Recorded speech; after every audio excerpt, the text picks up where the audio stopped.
Hi, good morning. All right, for those of you who don't know me, my name is Brian. I am the chairperson for the church's Stewardship Committee. As we gear up for the Stewardship campaign this year, I would like to talk to you this morning about something that is near to my heart and very important to all of us. Subscriptions. Yep, you heard me right, subscriptions. And thank you for turning back in if your eyes started to glaze over after I mentioned the word stewardship. But stay with me as I explain what I mean. Subscriptions are something that all of us do really without thinking too much about them, whether it's Netflix, Disney+, Hulu, ESPN+, HBO, Spotify, Pandora, iTunes, Audible, Amazon Prime, just to name a few, or if you're old school, magazines, newspapers, or maybe Wine of the Month Club. Subscriptions help to fill our lives, entertain us, inform us, and most of us don't even think twice about their cost. This is perfectly normal, since in comparison to hefty bills like mortgages, credit cards, and insurances, they certainly don't seem like very much. In fact, sometimes we even forget that we signed up for them at all. I won't tell you how many times I've done this myself, but it's a lot. But because their extra costs are small, they are easy to live with, to digest, and to blend into our regular budgeting. All right, time for me to get to the point, and a little bit more personal. Each year when we begin our stewardship campaign, even I on stewardship wonder how I will afford more. How can I possibly give more? Don't I give enough already? But also I know the needs of our church and prize its community involvement and spiritual guidance. I want this church and the powerful message it spreads about God's love and our love for our neighbors to continue long after I'm gone and as far into the future as I can dream. So each year I give a little more, but sometimes I will admit that I truly wonder how in the world I will afford it.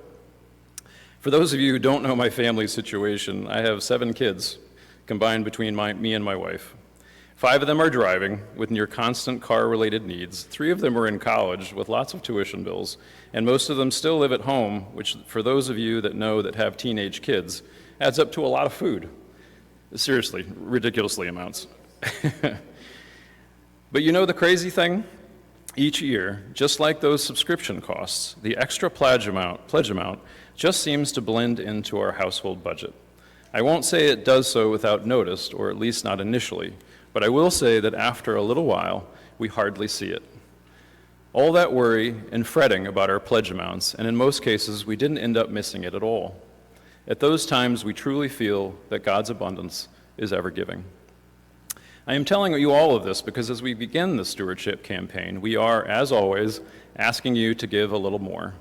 But this year, we ask you to consider thinking about the extra pledge amount to be like those subscription costs. Try it out.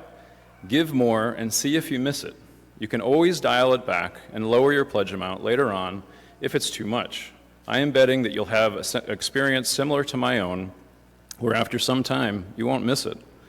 And will have the grace and good feeling that you are giving back to the church that we love, admire, and cherish, and that you'll be supporting its future, its longevity, and its impact on the community we live in. Or even better yet, bringing this analogy to full circle, cancel one of those unused and forgotten subscriptions and add it to your pledge. Either way, make your subscription to God as well. Look around you at these beautiful people. Look with a grateful heart. Breathe in. Feel the heart warm as you gaze upon the people you know and love. Give thanks. This is a special gift to be here in this special place, to be present with one another with God. Share that love by being generous and giving stewards. As Douglas John Hall wrote, an author and professor of theology, stewardship describes the vocation that God intended and intends for the human creature in the midst of God's good creation. Thank you and God bless.